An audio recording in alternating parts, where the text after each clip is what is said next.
प्रायः सत्संग की मार्मिक बातों को गहराई से न समझने के कारण साधकों के भीतर संशय रहता है कि जब हमें कुछ भी नहीं चाहिए तो फिर साधन भजन क्यों करें, जब कोई अपना नहीं है तो फिर दूसरों की सेवा ही क्यों करें, आदि आदि। वास्तव में ये शंकाएं शरीर के साथ अपना संबंध मानने से ही उत्पन्न होती है। इस विषयों को प्रस्तुत पुस्तक साधन के 2 प्रधान सूत्र में बहुत सरल तथा सुंदर रीति से समझाया गया है। सभी साधकों के लिए यह पुस्तक बहुत उपयोगी है। साधकों से विनम्र निवेदन है कि इस पुस्तक को मनोयोग पूर्वक पढ़ें और सुनें और सच्ची बात को स्वीकार करके लाभ उठाएं। गीता प्रेस। साधन के 2 प्रधान सूत्र। 84 लाख योनियों में भटकते हुए जीव को परमपिता परमात्मा अपनी अहेतुकी कृपा से बीच में ही मानव शरीर प्रदान करते हैं। इस मानव शरीर को प्राप्त करके जीव सुगमता से अपना कल्याण कर सकता है। इसलिए गोस्वामी जी महाराज ने कहा है, बड़े भाग मानुष तनु पावा, सुर दुर्लभ सब ग्रंथ ही गावा, साधन धाम मोक्ष कर द्वारा, पाई न जेहि पर लोक सवारा। भगवान ने तो इसलिए मानव शरीर प्रदान किया है कि जीव संसार बंधन से छूटकर सदा के लिए कृत कृत्य, ज्ञात ज्ञातव्य और प्राप्त प्राप्तव्य को हो जाए। परंतु दुख की बात है कि मनुष्य अपने उद्देश्य से विमुख होकर भोग तथा संग्रह में लग गया। कभी कोई मनुष्य संत कृपा अथवा भगवत कृपा से साधन में लग भी जाता है तो उसमें दृढ़ निश्चय की कमी रहती है। दृढ़ निश्चय के बिना उसका जीवन साधन में नहीं बन पाता। जीवन साधन में न बनने के कारण वह कोरी बातें सीखकर वक्ता अथवा लेखक तो बन सकता है, पर परम शांति नहीं प्राप्त कर सकता। जीवन को साधन में बनाने के लिए यह आवश्यक है कि साधक इन 2 बातों को दृढ़ता पूर्वक स्वीकार कर ले। पहला, मेरा कुछ भी नहीं है, मेरे को कुछ भी नहीं चाहिए और मेरा किसी से कुछ भी संबंध नहीं है। और दूसरा, केवल भगवान ही मेरे अपने हैं। पहली बात संसार से संबंध विच्छेद कराने वाली है और दूसरी बात भगवान की प्राप्ति कराने वाली है। पहली बात को दृढ़ता से स्वीकार करने से मुक्ति और दूसरी बात को दृढ़ता से स्वीकार करने से भक्ति की सिद्धि हो जाती है। अतः विवेक प्रधान साधक पहली बात को स्वीकार करे। परिणाम में दोनों ही प्रकार के साधक कृत्य कृत्य, ज्ञात ज्ञातव्य और प्रात प्रातव्य हो जाएंगे। उनका मनुष्य जन्म सफल हो जाएगा। इन बातों को सीखना नहीं है, प्रत्युत स्वयं से स्वीकार करना है। सीखी हुई बात की विस्मृति हो सकती है, परंतु स्वीकार की गई बात की विस्मृति नहीं होती। अब यह शंका पैदा होती है कि जब मेरा कुछ भी नहीं है तो फिर माता पिता की सेवा क्यों करें, वस्तुओं की रक्षा क्यों करें? जब मेरे को कुछ नहीं चाहिए तो फिर अन्न जल की क्या जरूरत है? जब मेरा किसी से कुछ भी संबंध नहीं है तो फिर दूसरों की सहायता क्यों करें, सेवा क्यों करें? जब केवल भगवान ही मेरे अपने हैं तो फिर पति की सेवा क्यों करें? इन सब शंकाओं का मूल कारण यह है कि साधक उपर्युक्त दोनों बातों को शरीर के साथ एक होकर स्वीकार करता है। शरीर के साथ मैं मेरे का संबंध तदामात्य ही बंधन का मूल कारण है। इसलिए हमारे स्वरूप के विषय में गोस्वामी जी ने कहा है, ईश्वर अंश जीव अविनाशी, चेतन अमल सहज सुख राशि। अब इस पर विचार करते हैं। ईश्वर अंश जीव, जीव स्वयं अंश है और परमात्मा अंशी है। भगवान ने भी कहा है, ममै वांसो जीव लोकी। जैसे भगवान सत्य चित्त आनंद स्वरूप हैं, ऐसे ही जीव भी सत्य चित्त आनंद स्वरूप है।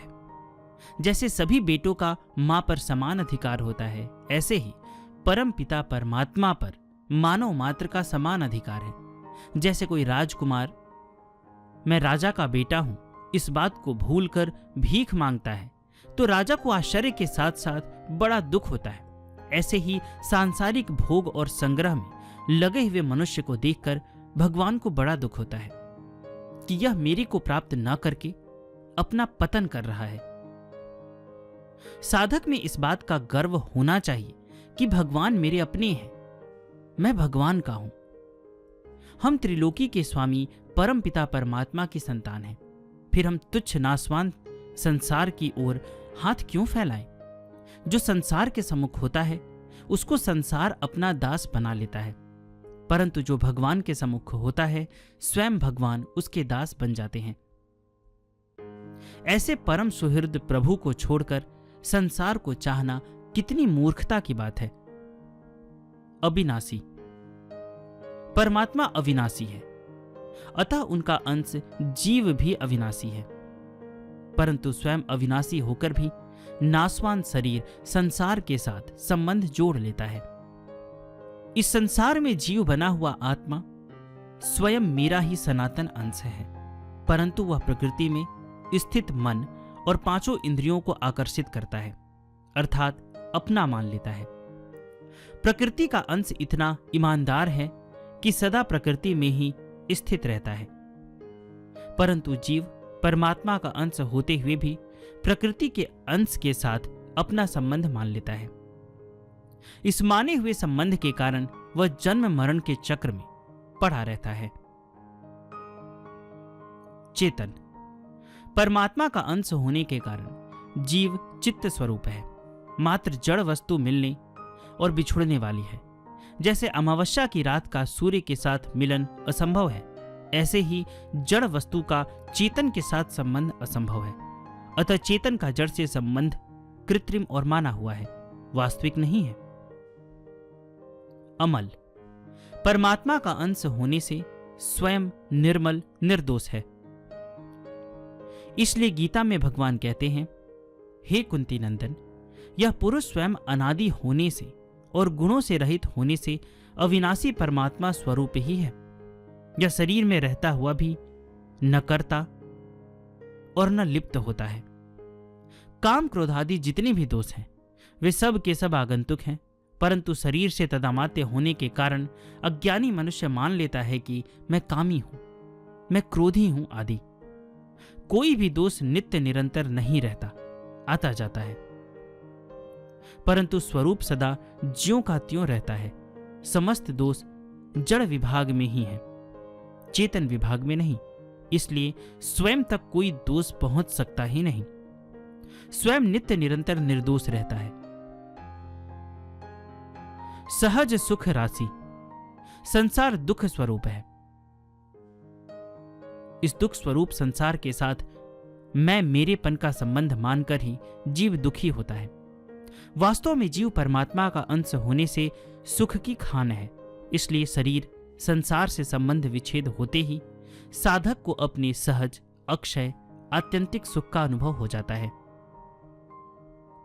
जैसे घर में पारस होते हुए भी अज्ञानी मनुष्य द्वार द्वार जाकर भीख मांगता है, ऐसे ही स्वयं सुख की खान होते हुए भी मनुष्य सुख पाने की लालसा में सांसारिक भोग तथा संग्रह में लगा रहता है और परिणाम में महान दुख पाता है। संपूर्ण दुखों का मूल कारण है नाशवान सुख की कामना। कामना को छोड़े बिना कोई भी सुख नहीं पा सकता।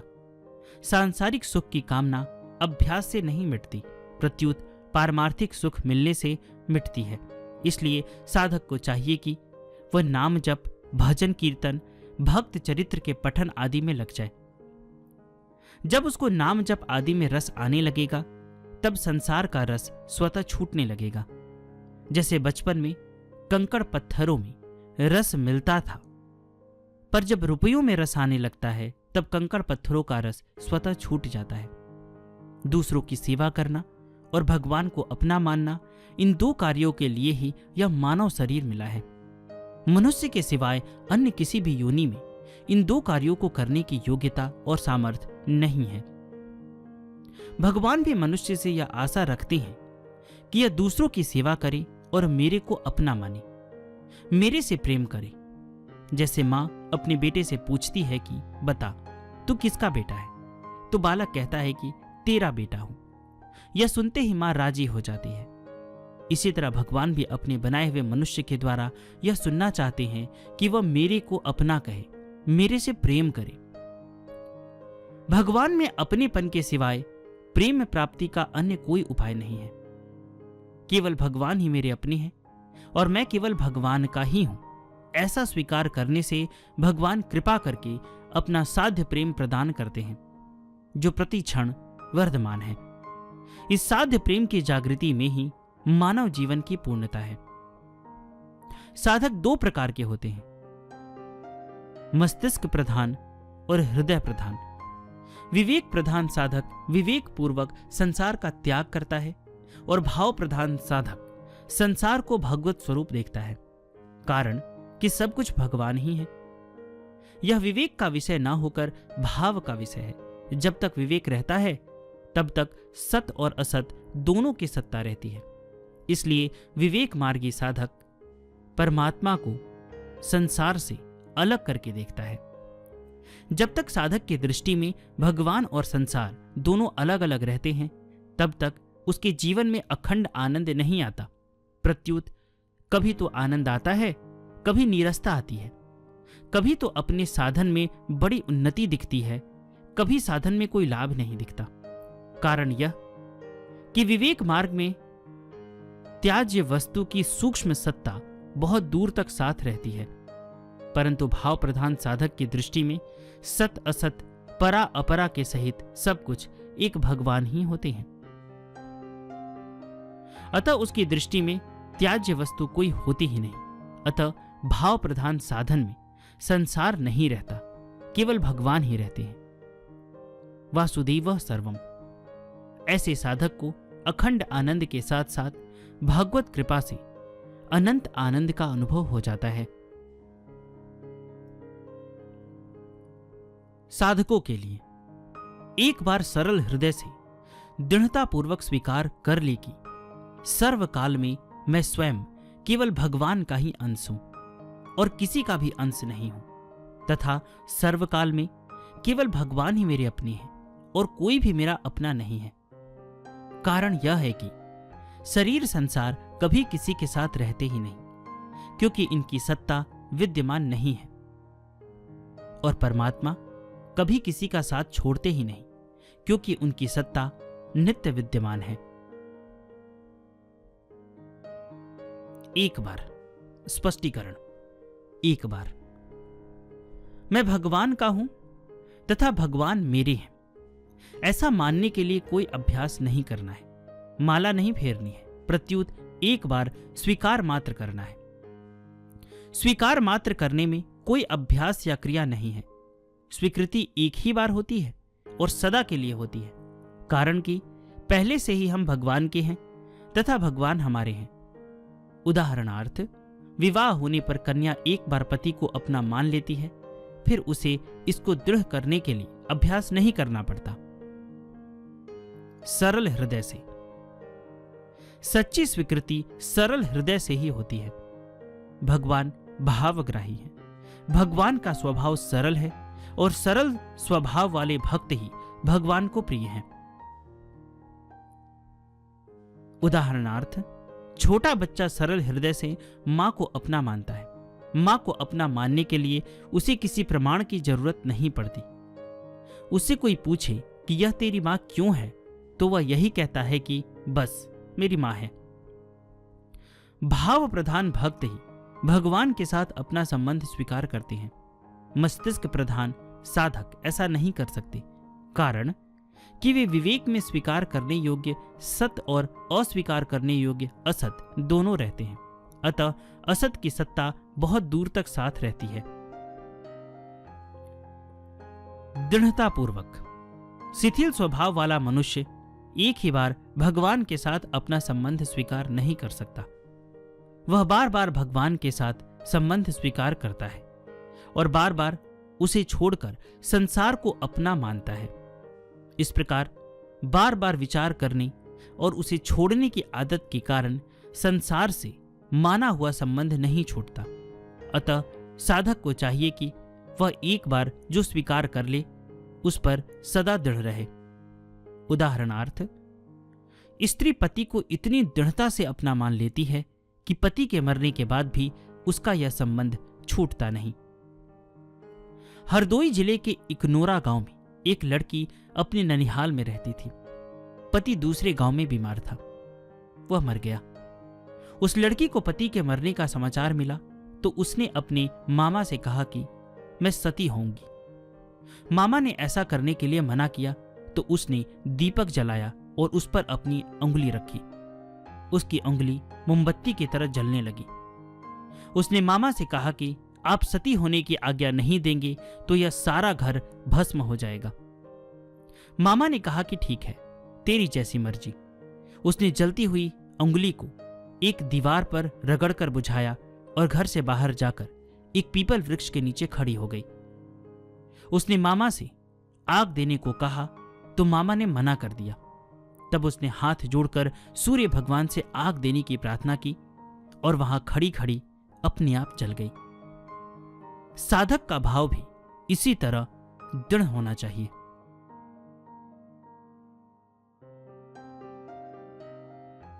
स्वीकार कर ले। हमें भगवान के साथ कोई नया संबंध नहीं जोड़ना है। भगवान के साथ हमारा संबंध अनादिकाल से है। हम सदा से ही भगवान के हैं और सदा से ही भगवान हमारे हैं। संसार के साथ अपना संबंध मानने के कारण हमें इस संबंध की विस्मृति हो गई है। अतः हमें केवल भगवान के साथ अपना संबंध स्वीकार करना है। यह स्वीकृति स्वयं से होती है, बुद्धि से नहीं।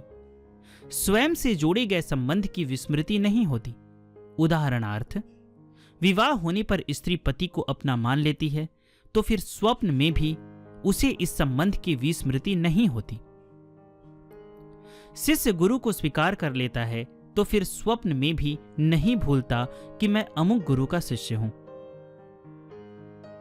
सर्वकाल में मैं स्वयं केवल भगवान का ही अंश हूं। भगवान ने गीता में कहा है, मैं वांसो जीव लोके जीव भूत सनातना। इस संसार में जीव बना हुआ आत्मा मेरा ही सनातन अंश है। अतः जीव मात्र भगवान का ही अंश है।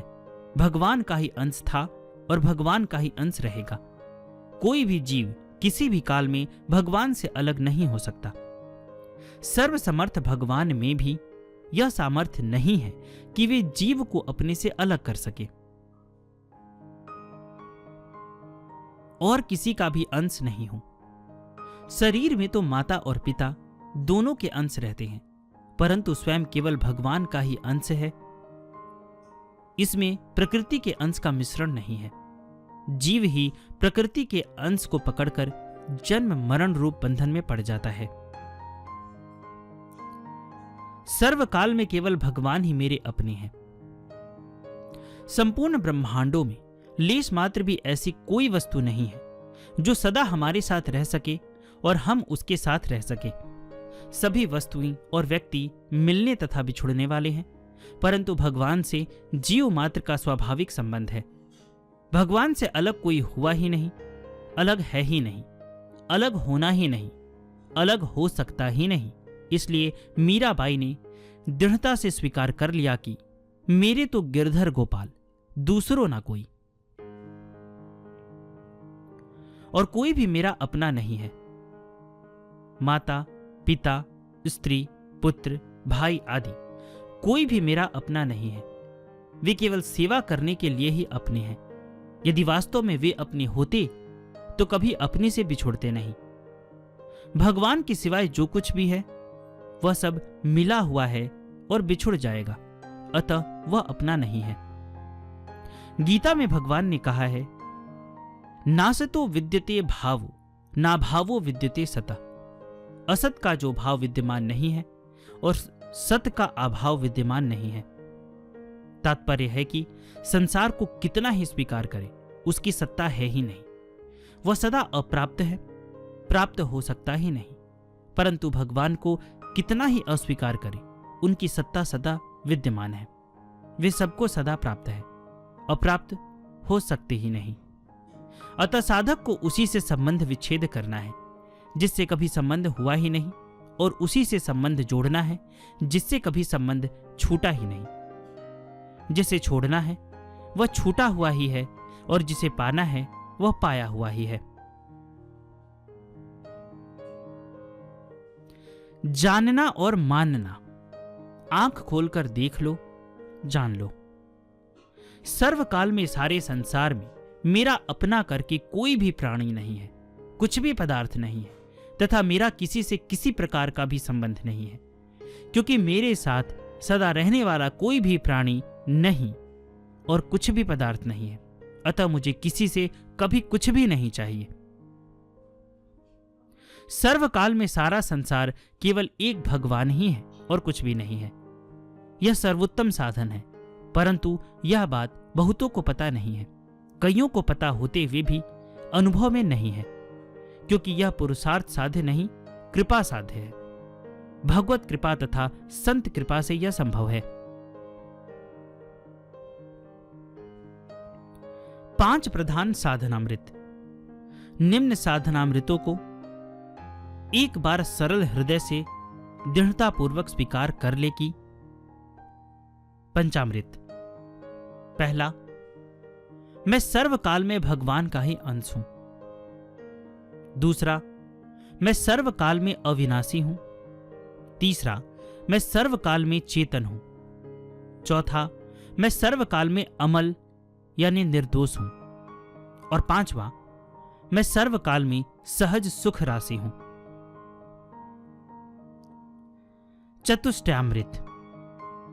पहला, भगवान ने कभी मेरा साथ छोड़ा ही नहीं। दूसरा, भगवान कभी मेरा साथ छोड़ते ही नहीं। तीसरा, भगवान कभी मेरा साथ छोड़ेंगे ही नहीं। और चौथा, भगवान कभी मेरा साथ छोड़ सकते ही नहीं।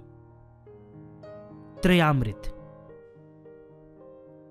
सब भगवान के ही हैं, इसलिए पहला, भगवान के नाते मैं किसी को भी बुरा नहीं समझूंगा। दूसरा, भगवान के नाते मैं किसी का भी बुरा नहीं चाहूंगा। तीसरा, भगवान के नाते मैं किसी का भी बुरा नहीं करूंगा। द्वयामृत। पहला, मैं केवल भगवान का ही हूं। और दूसरा, केवल भगवान ही मेरे अपने हैं। एकामृत।